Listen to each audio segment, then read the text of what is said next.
an Empire Boxing and Unlearning Network production. Welcome back to the Empire Boxing Podcast. I'm your host, Coach Jay, and I'm thrilled to welcome Adelaida La Cobra Ruiz to the show tonight. She boasts a professional record of 15-0-1, 8 coming by way of knockout.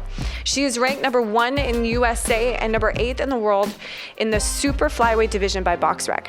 She has held the WCB interim female super flyweight title since September 2022 and previously won and held the WCBC silver female super flyweight title from 2021 to 2022. Welcome to the show. That is a star-studded intro, and I'm thrilled to be the one that gets to read it out. Thank you so much for your time. We really appreciate you joining us. Thank you for having me. Thank you. And I mean, like, you're a pro. You're sitting in your car doing this interview. You got the backdrop. I was like, wow, she's in a nice office. Totally gonna out you straight out of the gate. I love it.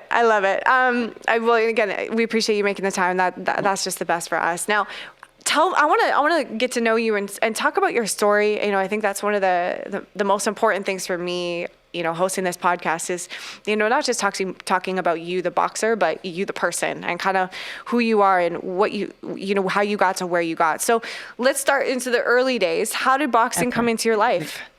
Well, I started boxing at 12 years old, but I was always around the boxing gym and the boxing thing because my two oldest brothers were boxing. They were amateur boxers. So my dad started coaching, I believe it was 1995. So since 1995, I was around boxing. I never took it serious until my little sister was told that she needed to start boxing to work out and exercise and lose some weight. So then that's when I joined boxing. So did you join to sort of like support her in that journey and then just ended up falling into it, loving it for yourself?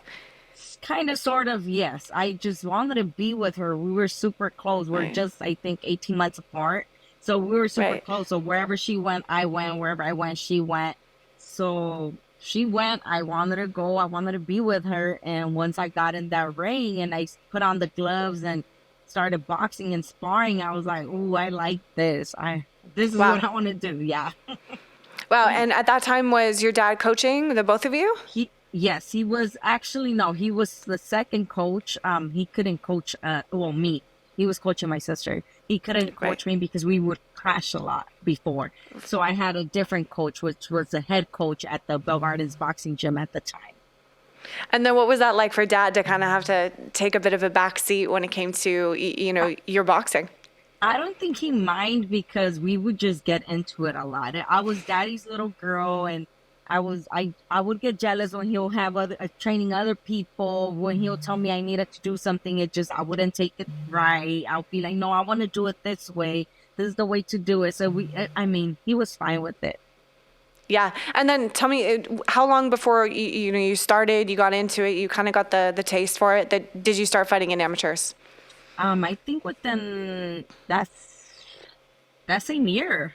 That same year, we started in the summer. In November, the head coach was like, she's ready. Like, let's get her book. Let's start fighting her. So it was within that same year. I started in the summer, and in November, they got my book, and I started it. Wow. And how did you feel? Were you excited to do that? You wanted to take it to the next step? You'd had enough sparring, or were you a bit nervous? Well, I was 12. I was just happy. You know, I was happy I was getting my book, and I was going to go fight, and I was nervous. It was my first fight. I did lose my first fight actually, but I wanted to do it. So that first loss was like my motivation to keep going. Yeah. Wow, that's amazing. And what else was significant about that time? Like, did you catch yourself, you know, feeling any doubt, or were you, right away after the loss, were you like, get me back in the gym, I want to go? No, it was just, I couldn't stop crying after that loss. So it was just, that fight was so close. It could have gone either way. So I think that's the reason I was like, no, let's do this. I want the rematch. I wanted to fight the girl again, and I did. So I think that was just like, come on, let's keep going. Let's do this. And how long before that fight and then getting that rematch? Was that the next fight, or was it a few later? No, I think it was within a couple of weeks later because it was a Wow. tournament. So Right. within the tournament, we fought. Yeah. Amazing. We And ended up then, fighting actually 5 times. wow. And was that because oftentimes it can be, the pool in female boxing sometimes can be quite small, and we do end up kind of fighting the same people over and over. Was that your experience as well? Yeah. And not really, no. Just with Okay. her, the only reason I did fight her 5 times was because I lost, then I won, and then she wanted the rematch again. So we kept going back and forth. And then the last time, I believe, was a tournament that we clashed into each other again. And then we just decided, like, hey, like, we're just going to keep fighting each other. Like, go up on weight. Like, I'm not moving weight. So she went up on weight. Yes. Right. Okay. And then that story was over. Yes. And then tell me about your transition into turning pro. At what point, what influences were there for you? Like, were your coaches saying, hey, like it's time, or was that something you felt? Tell me about that experience.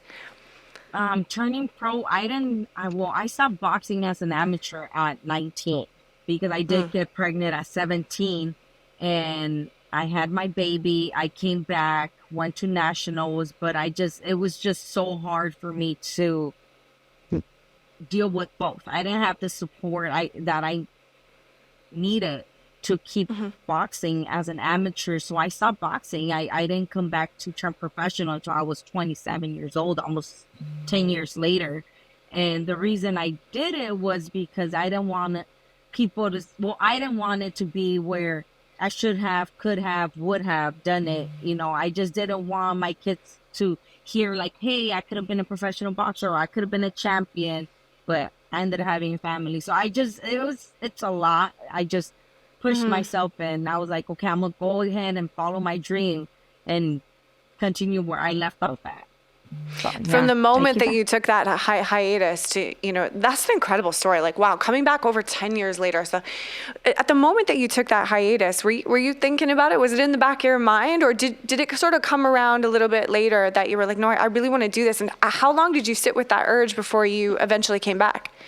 Well, yeah, it kind of was in my mind, but I didn't get the push until female boxers were allowed to be in the Olympics, which was 2012, I believe, where I seen Marlene Sparsa be the first USA boxer in the Olympics as the female boxer. And I'm like, what? That could have been me. That was, I wanted to do that.